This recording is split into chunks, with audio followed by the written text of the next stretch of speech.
edificarnos, pero sobre todo a relacionarnos y producto de esa relación entre nosotros, a edificarnos. ¿Qué le parece? Ahora usted me dirá, pastor, yo ya tengo años de relacionista público con mi esposa, tengo años de relacionista con mis hijos, en mi trabajo, de hecho soy líder o soy pastor y siempre me relaciono con personas y con gente. ¿Qué podría yo aprender ahora sobre cómo relacionarme con mi semejante? Bueno, hermano, en realidad hay muchas cosas que tenemos que aprender. En esta serie hemos aprendido, por ejemplo, hace 2 domingos cómo soportarnos unos a otros y fue de gran bendición y crecimos allí. La semana pasada fue el segundo tema que tuvo que ver con animándonos unos a otros y también hemos crecido en nuestras relaciones interpersonales. Hoy, nuestro tercer tema de esta serie, unos a otros, vamos a aprender a servir los unos a los otros, servirnos los unos a los otros, como dice el texto de Gálatas 5:13 que leyó nuestro hermano. Mis amados, la iglesia sin duda alguna está formada por personas. ¿Cuántos dicen amén? Si no fuera así, nadie hubiese contestado. Somos personas y la iglesia está hecha, llena y constituida por personas que el Señor nos ha llamado para ser parte de ella, de su cuerpo, y siendo Él la cabeza. Para Jesús fue muy importante las personas. De hecho, Él entregó su vida por nosotros. Él no amó los edificios ni los templos, Él amó a las personas, dio su vida por ellas. Jesucristo vino a morir por nosotros. Nunca ocuparon la atención de Jesús las cosas tanto como las personas. Jesús estaba dispuesto a dejar lo que estaba haciendo por atender a alguien. Eso es valioso, por bendecir a alguien, por sanar a alguien, por enseñar a alguien, por traer bendición y vida. Por eso creemos que en la iglesia el trato personal es muy importante. Y por eso tenemos que aprender. Si nosotros, por ejemplo, miramos a las plantas, ¿a cuántas personas les gusta aquí las plantas? Las macetitas, las florecitas. Muy bien, ustedes que han levantado su mano, ¿le hablan a esas plantitas? ¿Sí? ¿Son sus amigas? ¿Sus amigos? ¿Qué le dicen? Plantita, buenos días, ¿cómo te ha ido? Que te vaya bien, toma tu agüita. Uy, ¿tienes un gusanito? Plic. ¿No? Y le hablan. Y bueno, se dice, y es verdad, que las plantas que reciben mayor calor, mayor cariño, mayor trato y mejor trato son las que más reverdecen y producen su fruto.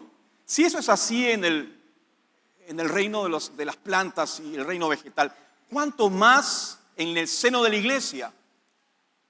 Con hombres y mujeres que han sido redimidos por la sangre de Jesús. Hombres y mujeres que necesitamos relacionarnos unos a otros para poder suplir nuestras necesidades. Amados, cada uno de nosotros tiene necesidades que solo pueden ser llenadas por otras personas. Ningún sistema, ningún programa, entiéndanlo bien, podrá llenar esas necesidades que nosotros tenemos. Por eso la iglesia está constituida por personas. Y tenemos que aprender a crecer, tenemos que aprender a desarrollarnos. Esa es la gran meta. Lo dijo el apóstol Pablo en Efesios 4:15 al 16. Ahí está. Sino que, siguiendo la verdad en amor, crezcamos. Ahí está el énfasis. Crezcamos en todo, en aquel que es la cabeza, esto es Cristo, de quien todo el cuerpo, miren, bien concertado y unido entre sí, por todas las coyunturas que se ayudan mutuamente, según la actividad propia de cada uno, sin dejar de ser lo que somos, según la actividad propia de cada un miembro, recibe su crecimiento para ir edificándose en amor. Crezcamos, ayuda mutua, crecimiento, edificación. Esta es la idea de la iglesia: crecer, desarrollarnos, madurar. Por eso abordamos este tema. Y de hecho, Cristo nos ha incorporado a la iglesia. Y lo maravilloso de esto es de que hay una variedad de temperamentos aquí reunidos en la iglesia universal, pero aquí en particular. Caracteres distintos, edades distintas, trasfondos diferentes. Y cada uno tiene una personalidad distinta, ¿verdad? Por ejemplo, ¿dónde están, a ver, los expresivos? Los que son por naturaleza expresivos. Sus emociones las expresan siempre sus fotos por el Facebook o hacen cualquier... Pero siempre están expresando. Adelante, hermano, todos los que son expresivos, los que se consideran expresivos. Bueno, no se expresan mucho hoy día. A ver, ¿dónde están los independientes, los que son siempre independientes? Hacen sus cosas solos y consiguen sus metas solos. ¿Dónde están los independientes, los que se consideran, yo no dependo de nadie, yo mismo soy? Ah, hay varios de esos. Muy bien. ¿Dónde están los tranquilos? Esos que se puede en medio de un terremoto y no hay por qué alarmarse, todo está tranquilo. ¿Hay pastores tranquilos acá también? ¿Sí? Se recontra serenos, ¿no? ¿Dónde están los habladores? A ver, levanten la mano los habladores y las habladoras que siempre hablan, siempre intervienen, siempre llenan la mesa con sus diálogos y sus historias y que es grato escuchar. Levanten la mano, esas gratísimas personas. ¿Dónde están? Ahí están. Pero no hablen ahora en el culto, ¿de acuerdo? A ver, ¿dónde están los vengativos?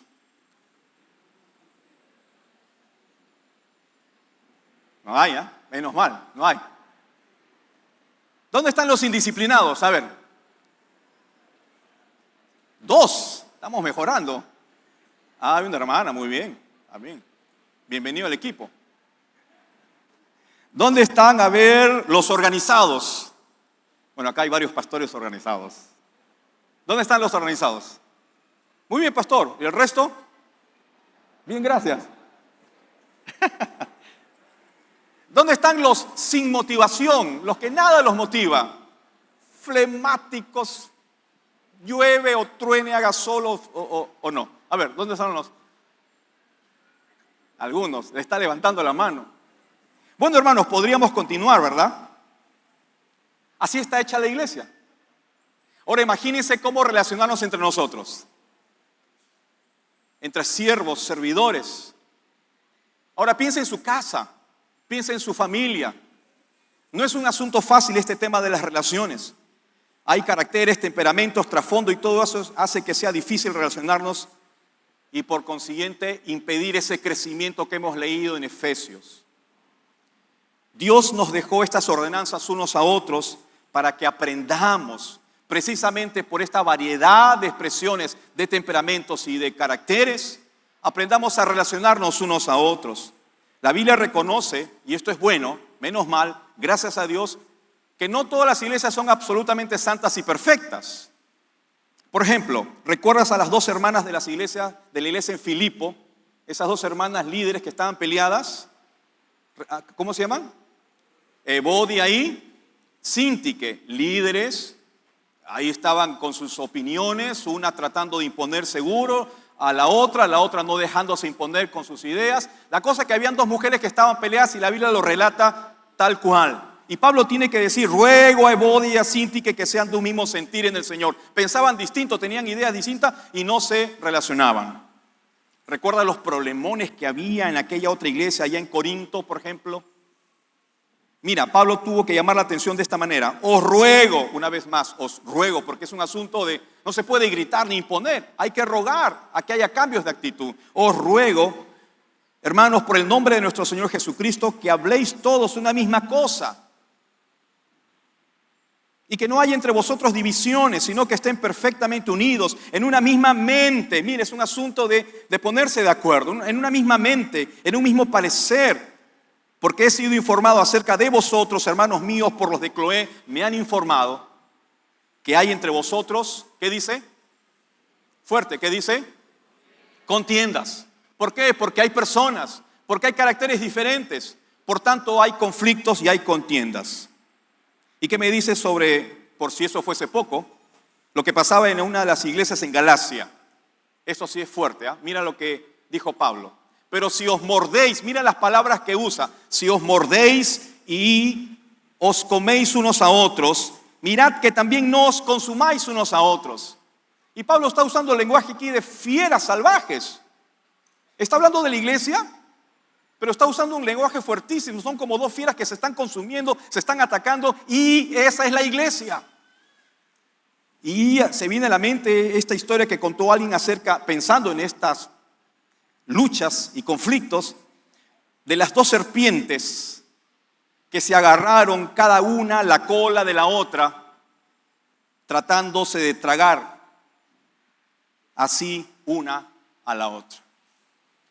Y más o menos esa es la figura. Por tanto, la iglesia Sí, también se dan conflictos.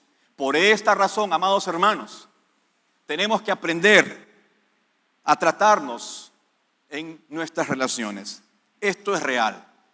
Y esto lo digo con mucha seriedad. Es real. Pasa. Pasa en las mejores iglesias. Pasa en las familias. Pasa en los matrimonios. Pasa en las relaciones de padres e hijos, hijos y padres. Pasa entre los hermanos. Pasa entre los amigos. Y probablemente te esté pasando a ti. Un conflicto, una pelea, una herida. De repente estás ya cargando o arrastrando heridas producto de estas desavenencias y estos conflictos y estas peleas. De repente es en tu casa, en tu hogar, en tu matrimonio, o aquí en la iglesia, o en el liderazgo. Y entonces, si te está pasando, estamos comprobando entonces lo que venimos enseñando. La palabra nos está mostrando que sí, efectivamente hay conflictos entre nosotros. Pero en medio de todo eso, el Señor nos manda un mandamiento muy concreto. Servíos los unos a los otros.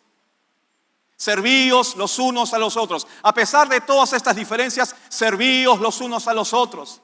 A pesar de que venimos de estos trasfondos distintos, aprendamos a servirnos los unos a los otros. Rápidamente, 3 cositas respecto a esto. ¿Qué significa servirnos unos a otros? ¿Por qué debemos servirnos unos a otros? ¿Y cómo podemos servirnos unos a otros? ¿Qué significa servirnos unos a otros? ¿Qué es la propuesta del apóstol y del Señor? En Gálatas 5:13 dice ahí, servíos por amor los unos a los otros. En primer lugar, es algo práctico. Aquí no hay que teologizar mucho, ni discutir mucho, ni filosofar mucho. En este párrafo, cuando Pablo le escribe a los Gálatas, ha cambiado de énfasis. Venía siendo muy doctrinal y ahora pasa a ser muy práctico, ética práctica. ¿Por qué, hermanos? Porque para Pablo la teología no servía para nada si es que esta no aterrizaba, si es que esto no era un asunto práctico para poder entender y obedecer. Por eso el asunto de servirnos unos a otros es un asunto absolutamente práctico de las relaciones de hoy. No hay que profundizar mucho, aunque sí es importante, pero lo práctico aquí es servirnos unos a los otros en forma sencilla y práctica. En segundo lugar, implica algo que corregir. Tenemos algo que cambiar aquí. ¿Qué pasaba en Galacia? Había un serio problema. ¿Qué había enseñado el apóstol Pablo? Que la ley había llegado a su fin y que ahora había llegado la gracia para recibir la salvación. ¿Eso qué significó para algunos? Un malentendido. ¿Y cuál fue el problema? Mira, ellos pensaron de esta manera. Excelente. Entonces, ya no hay ley. Ya no hay limitación. Ya no hay el no hagas, el no hagas, se esfumó. Es como cuando en tu calle hay un cartel que dice 60 kilómetros por hora. Y un buen día te levantas y ya no está más ese cartel. Y tú siempre aguantabas el acelerador porque ibas a 60, no podías pasarte la velocidad. Pero un buen día no está más ese cartel. ¿Qué haces? Con gusto metes 70 y 80, ¿no es cierto? Con seguridad. Los hermanos de Galacia pensaron igual. Y ellos dijeron, entonces eso quiere decir que yo puedo hacer lo que me da la gana. Todas las exigencias de la ley se han anulado y puedo seguir mis inclinaciones hasta donde me lleven. La ley ha dejado de existir y la gracia me asegura perdón después de mi pecado, perdón después de mi pecado, perdón después de mi pecado. Excelente.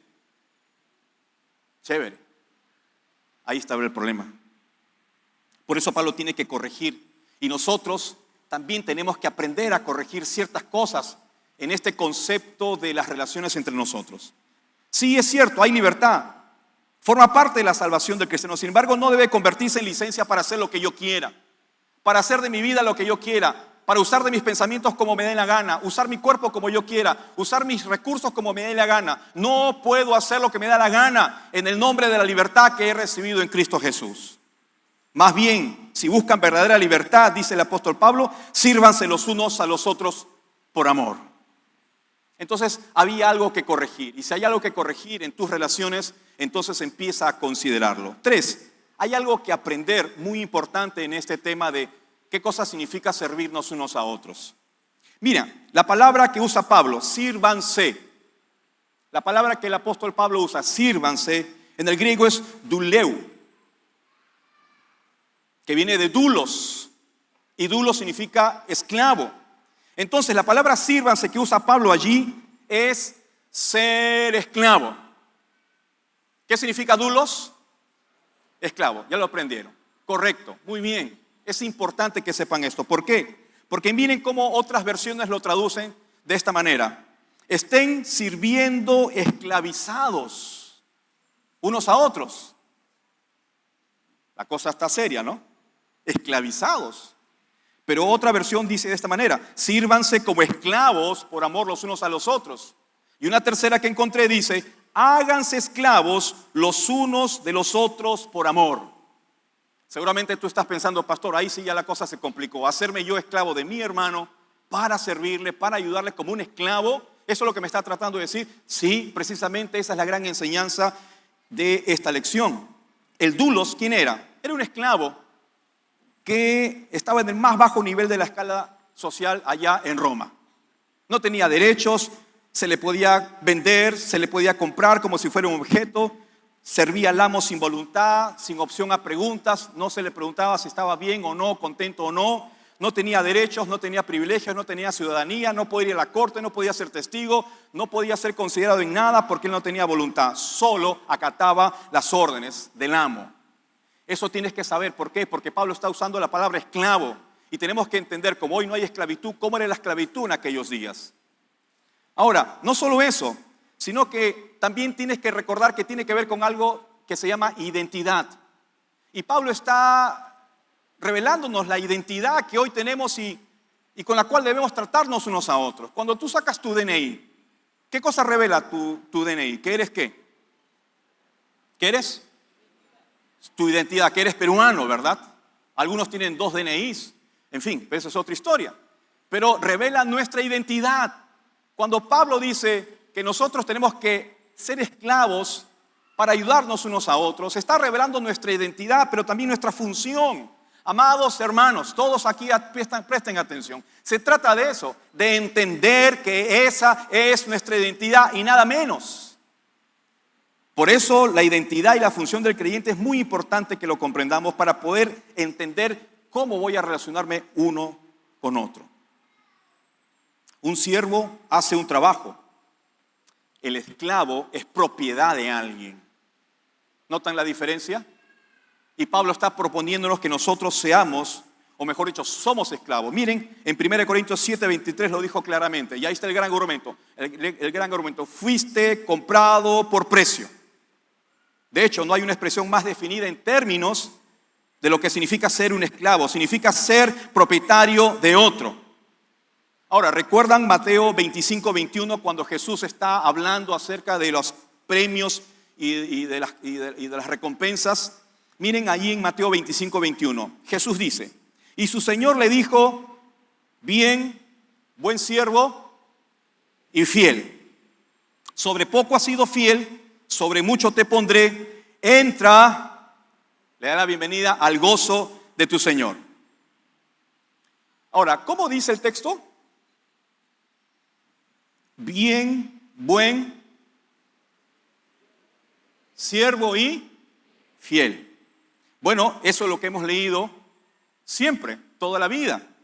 Pero esa no es la palabra para siervo, es doulos. Ahí se usa doulos. Por tanto, la lectura correcta de este pasaje debería ser bien hecho, buen esclavo y fiel. Bien hecho, buen esclavo y fiel. Entra al gozo de tu Señor.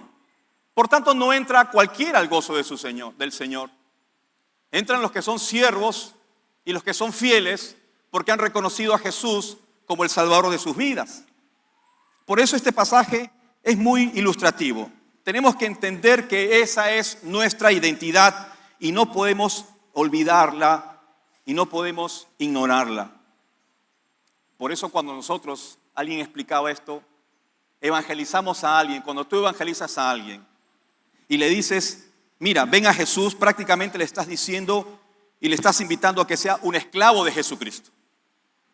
Prácticamente le estás diciendo, te invito a que dejes tu independencia, tu libertad, tu voluntad, para que sea destinada a un ajeno, para que abandones todos tus derechos de ser propiedad tuya, ahora propiedad de otra persona, para que seas controlado por. Eso es realmente la esencia de la identidad cristiana y eso es lo que nosotros estamos diciendo cuando evangelizamos a alguien.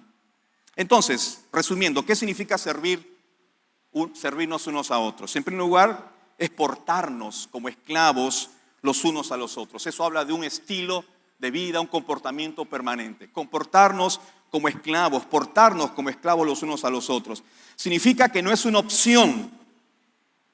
No podemos discutir a ver si me conviene o no me conviene ser un servidor, ser un esclavo de mi hermano y de mi prójimo. No. Significa que no podemos renunciar a ello. Si tú piensas en el antiguo esclavo, el esclavo no podía decirle a su amo: Señor amo, a partir de ahora renuncio a esta esclavitud. Me busco otro amo porque usted no me ha tratado bien. Y lógico, el esclavo nunca podía decir eso. Por tanto, si esa es nuestra identidad, tampoco podemos renunciar a ella. Significa que debemos serlo, nos guste o, arriba, nos guste o no nos guste. Significa tener disponibilidad como los antiguos esclavos. Cuando el amo llamaba, el esclavo venía inmediatamente. No podía decir: vengo en 5 minutos, hoy estoy durmiendo, me siento mal, vengo mañana. No había. Siempre había disponibilidad inmediata, completa y constante. Significa además servirnos unos a otros, que debe ser la forma de vivir nuestra de cada día. Significa que nunca dejaremos de ser esclavos. Significa que no se trata tampoco de sentimientos. Hoy no me siento un esclavo, por tanto, lo siento, no puedo servirte. Hoy no cuentes conmigo, no me siento esclavo. No se trata de sentir. Hoy me has ofendido, no voy a ser un esclavo contigo. Hoy no me diste lo que te pedí, por tanto, hoy no voy a ser esclavo y no te voy a servir y no te voy a ayudar. No puede funcionar así. No se trata de sentimientos, sino de obedecer el mandamiento. Por eso, hermanos, esta metáfora es muy importante que la entendamos. Ahora, en segundo lugar, ¿por qué debemos servirnos unos a otros? ¿Por qué debemos servirnos unos a otros? Según Gálatas 5:13, por 3 razones, rápidamente. Número 1, porque el mandamiento es para nosotros los creyentes. Mira lo que dice la primera parte del texto de Gálatas 5:13. ¿Cómo empieza? Porque vosotros, hermanos. Porque vosotros, hermanos. Ese vosotros es enfático. Es enfático. Y en el griego, aún más, porque dice: ustedes, hermanos. Ustedes, hermanos, en contraposición a los demás. Pablo no se está refiriendo a esos otros que estaban perturbándolos con ideas para que regresaran a la esclavitud y a las tradiciones y a los ritos de antes. Pablo no, es más, si ellos no quieren servirse unos a otros, allá ellos, pero ustedes, vosotros, hermanos, les hablo a ustedes, los que me están escuchando, los que son hijos de Dios, los que están ahora atentos a la palabra, a ustedes les hablo. Ustedes tienen que servirse unos a otros y no hay forma de ignorarlo. Nadie aquí puede decir: yo no escuché. Nadie puede salir ahora y decir: yo nunca supe. Lo sabes, esto es para ti. Vosotros, hermanos, no podemos hacernos los desentendidos. Es para ti y es para mí, punto. Amén. Muy bien. 2, ¿por qué debemos servirnos unos a otros? Porque como creyentes no somos libres para pecar, sino para servir. Y ahí hay un énfasis importante. La segunda parte de Gálatas 5:13. A libertad fuisteis llamados, solamente que no uséis la libertad como ocasión para la carne, sino servíos. Mire, es verdad que hemos sido libres, pero esa libertad no nos da licencia para hacer lo que queramos. Lo dijo Jesús en Juan 8:36. Así que, si el Hijo os libertares, seréis verdaderamente libres. ¿Cuántos verdaderamente libres hay aquí? Levanten su mano. Levanta tu mano para dar testimonio, para verte. Muy bien, gracias.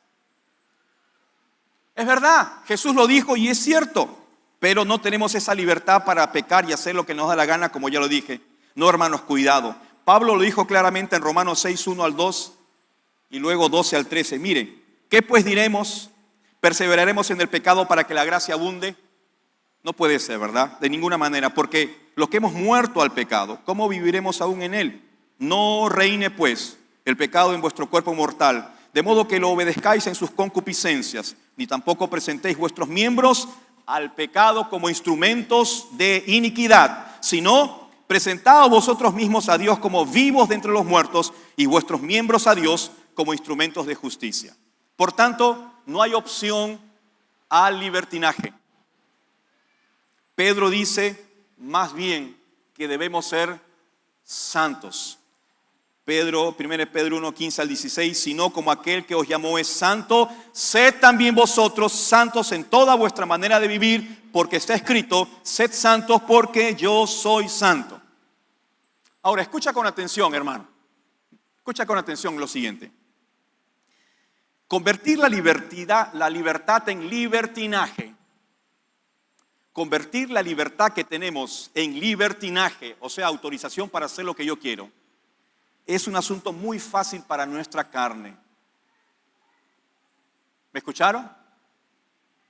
Pasar de la libertad honesta, real, gloriosa y gozosa que hemos recibido de Jesús al libertinaje es un paso tan chiquitito que a veces ni cuenta nos damos y ya estamos practicando pecadillos y estamos dándonos licencias pequeñas para hacer cosas que antes nunca las hubiéramos hecho. Pero hemos pasado de la libertad al libertinaje y nos estamos dando ese permiso, esa exclusiva, esa licencia para una vez. Y eso no es así. Es muy fácil interpretar la libertad como derecho a pecar. Escucha esto. Hoy se están justificando y cuando hacemos consejería podemos comprobarlo, ¿verdad? Pastores acá no me dejarán mentir. Muchas prácticas pecaminosas en el nombre de la libertad. Es decir, como ya son adultos en la fe, entonces se pueden asistir a ciertos lugares de dudosa reputación o muy mundanos. Y entonces la gran pregunta es, ¿qué hace un cristiano allí? Yo mismo he tenido que tomar decisiones radicales y no participar de algunas reuniones de los amigos de la promo. ¿Por qué? Porque ¿qué cosa ponen los chicos de la promoción inmediatamente? Una cerveza, un whisky, ¿y de qué hablan? De esto y del otro, inmoralidades y de mujeres y tantas cosas más. No todos, pero muchos. Y hay momentos en que uno dice, ¿qué hago yo aquí? Hay situaciones donde uno no debe estar. Hay diversiones en las cuales uno no debe permitirse. En fin, tantas cosas más. Por eso, hermanos, lo que propone Pablo aquí es que esta virtud del servirnos unos a otros pueda ponerle freno a esa libertad o ese libertinaje. Y en tercer lugar, ¿por qué debemos servirnos unos a otros? Porque estamos obligados por el amor. El amor es la mayor de las fuerzas. Dice la última parte de Gálatas 5:13, si no servíos por amor los unos a los otros. ¿Qué está enseñando aquí Pablo? Que el amor personificado es como el gran amo a quien ahora le hacemos caso. El amor nos impulsa. El amor nos redarguye a hacerlo, a obedecerle. El amor nos insta a servirnos unos a otros. Y cuando vemos a siervos y siervas, esta mañana le dimos un reconocimiento y la honra de vida a nuestra hermana Joyce Hook. Y qué lindo fue recordar su testimonio, fue mi maestra y fue grato encontrarnos otra vez. Y honro su vida porque bendijo a tantas personas, a tantos siervos y ministros y pastores. Y esas personas nos motivan por el amor que ellos muestran y cuando son siervos, a hacerlo nosotros también. Por ejemplo, Pablo, miren lo que dijo en 1 Corintios 9:19. A ver si esto te anima, hermano, presta atención. Él dijo de sí mismo, por lo cual, siendo libre de todos, me he hecho siervo de todos para ganar a mayor número. Voluntariamente se hizo siervo por amor. Nadie le obligó, solo el amor le impulsó. Y entonces por amor se hizo siervo. Y eso debe ser una gran motivación para nosotros. Si Él lo hizo, Él lo pudo hacer, ¿por qué yo no? Dejemos que el amor de Dios nos impulse a servirnos unos a otros. Y Jesús el mejor de los ejemplos. Servimos porque Jesús se hizo también esclavo, se hizo dulos para servirnos con su vida. Recuerda Filipenses 2, 5 al 7. Qué precioso pasaje. Haya pues en vosotros, en todos, jóvenes, atención arriba, haya pues en vosotros también, en todos, este sentir, el que hubo en Cristo Jesús. ¿Cuál? Ese que siendo en forma de Dios no estimó el ser igual a Dios como una cosa que aferrarse, sino que se despojó a sí mismo, tomando forma de esclavo. nuestro Rey de Reyes y Señor de Señores, Creador del cielo y de la tierra, se hizo hombre y se hizo esclavo. Y nos dejó el ejemplo más práctico que podemos ver en la vida. En Juan 13 está relatada la última cena y cómo Jesús dejó el manto y se puso la toalla. Cogió ese lavatorio, lo llenó de agua y empezó a servir humildemente como cualquier servidor, lavándole los pies a los discípulos. Ojo que ningún discípulo se puso las pilas y dijo, hagámoslo nosotros. Ninguno se sintió en esa condición de siervo y de esclavo para decir, ya, yo voy a hacerlo. Nadie se paró, nadie se movió. El Señor Jesús se puso de pie y dio el ejemplo supremo. Y Él dijo, pues yo, si el Señor y el Maestro he lavado vuestros pies, también vosotros debéis lavaros los pies los unos a los otros, porque ejemplo os he dado, para que como yo he hecho, vosotros también hagáis. ¿Qué le parece? Amén. Razones por las cuales tenemos que servirnos unos a los otros. Y cierro con esto. ¿Cómo podemos servirnos unos a otros, amados? ¿Cómo podemos hacer esto en nuestras relaciones aquí en la iglesia, en nuestra casa, en las relaciones de matrimonio? ¿Cómo podemos ahí ser esclavos y siervos unos de otros? Lo primero, creo que hay que estar con los ojos bien abiertos para ver las necesidades de nuestro semejante. ¿Qué necesita? No podemos ser indiferentes, ponernos esas, ¿cómo se llaman? Esas ojeras, orejeras, ¿cómo es que se llama eso? Anteojeras, ojeras del otro lado. Para que no vean en ningún lado, solamente ven el camino que está adelante. El servidor no puede tener esos impedimentos para ver las necesidades del que está a tu costado, delante o atrás. Debemos cultivar ese interés sano en los demás. Por ejemplo, alguna palabra de aliento a quien lo necesite. ¿Cuándo ha sido la última vez que has dado una palabra de aliento a alguien que realmente lo necesitaba? ¿Sabes de alguien que ha fallecido, algún pariente? ¿Le has dado una palabra de aliento? O tal vez una visita, o tal vez una llamada, o un texto, un mensaje. ¿A quién has ayudado últimamente? Ahí es donde se tiene que ver el servicio práctico. El amor es más que un sentimiento. Cuando amamos a los demás, empezamos a desear amarlos. Termino con estos 3 versos, que creo que pueden encerrar una idea global de cómo podemos servirnos unos a otros. Número 1, Filipenses 2:3. Dice, nada hagáis por contienda o por vanagloria.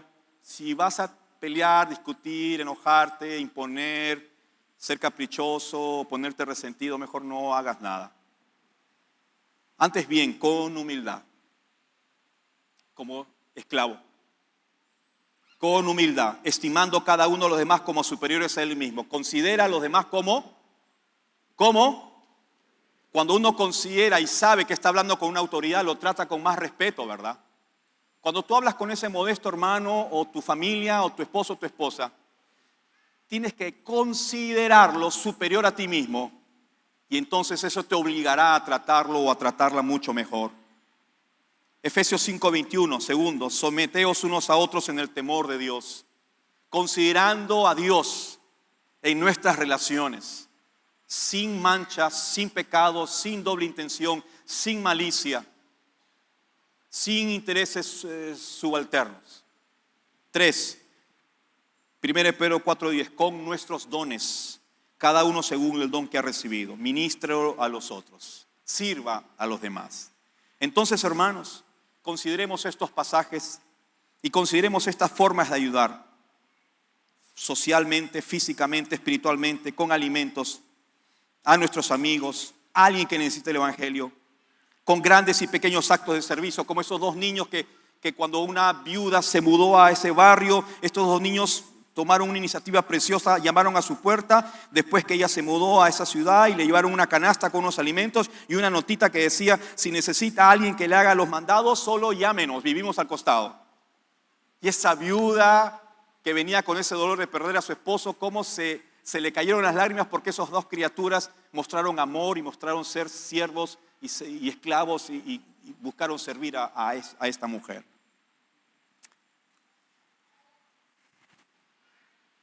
Amén. Amén. Amén.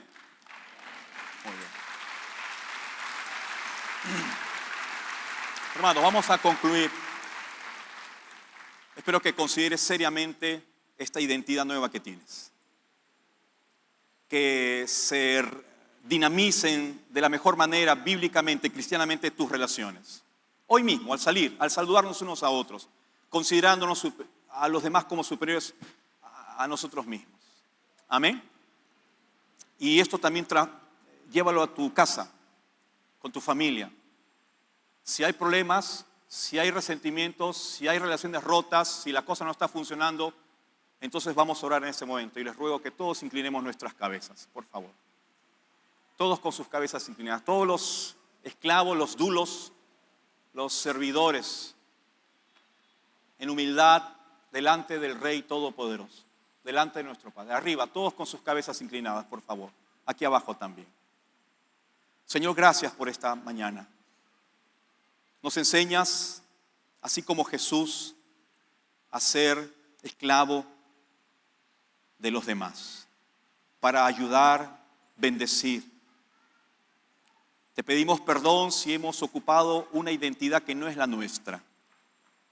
Si nos hemos sentido importantes, grandes o poderosos y no hemos sido siervos, esclavos, como tú nos enseñas. Si he tratado mal a alguien, Padre, perdóname. Si no he tratado como corresponde a un hijo de Dios, a su prójimo, perdóname. Limpia mi pecado. Restaura mi comunión. Trae paz a mi corazón. Y si hubiera alguien aquí que viene por primera vez y entiende que usted también necesita sanar sus propias relaciones. De hecho, de repente está sufriendo. De repente tiene algo ahí en el corazón, lo han hecho sufrir a usted o usted ha hecho sufrir a alguien y las relaciones se han roto y las cosas no están funcionando. Si usted sabe que tiene fracaso tras fracaso en esa área, si usted no ha logrado tener relaciones sólidas, duraderas, maduras, ¿sabe por qué? Porque Dios no está en su vida. Porque usted está haciendo todo esto sin Él. Porque su pecado le ha apartado de Dios. Y usted está sufriendo sus propias consecuencias. Y Cristo vino para morir por usted. Y Cristo vino para traer vida y vida nueva. Segunda oportunidad, nueva creación. Él puede hacer todas las cosas nuevas, ¿sabe? Si usted desea esto, lo único que usted tiene que hacer es una oración muy sencilla como la que yo hice alguna vez. Muchas la hemos hecho. Usted puede repetir esta oración en forma baja, muy sencilla. Diga esto. Dígale al Señor. Señor Jesús. Repita así. Señor Jesús, te pido perdón por mis pecados. Reconozco que he fracasado, que las cosas no me están yendo bien. Estoy cansado o cansada. Quiero cambiar. Quiero que vengas a mi vida. Realmente te necesito. Te acepto como el Señor y el Salvador de mi vida. Ore así. Dígale usted. Dios le escuchará. Y le aceptará. Y le recibirá. Porque Él dice, al que a mí viene yo no le echo fuera. De modo que si alguno está en Cristo, dice la Biblia, nueva criatura es. Las cosas viejas pasaron, he aquí, todas son hechas nuevas. Si usted quiere esta nueva oportunidad y usted hizo esta oración, yo le ruego con todo cariño que pueda levantar su mano para yo verle desde aquí. Si usted hizo esta oración, levante su mano para yo poder verle. Dios le bendiga, señora. Señora atrás, Dios le bendiga. Adelante, aquí también, Dios le bendiga. ¿Hay alguien más? ¿Alguien? Ya le vi, Dios le bendiga. ¿Alguien más? Oró de esta manera, necesita a Dios en su vida. Dios le bendiga aquí. Dios le bendiga, también ya le vi. Dios le bendiga. Dios le bendiga. Arriba también, levante su mano, yo le voy a ver desde acá. Si usted oró así y necesita a Dios en su vida, necesita que Jesús ordene su vida, sus relaciones, entonces usted entregue su vida a Jesús. Levante su mano si usted oró así y yo voy a orar por usted. Dios le bendiga, Señor. Ya la vi. Está luchando, ¿verdad? No es fácil. Solo los valientes arrebatarán el reino de los cielos, dice el Señor. Sea usted valiente. Yo le voy a pedir ahora rápidamente que se ponga de pie donde está usted. Póngase de pie.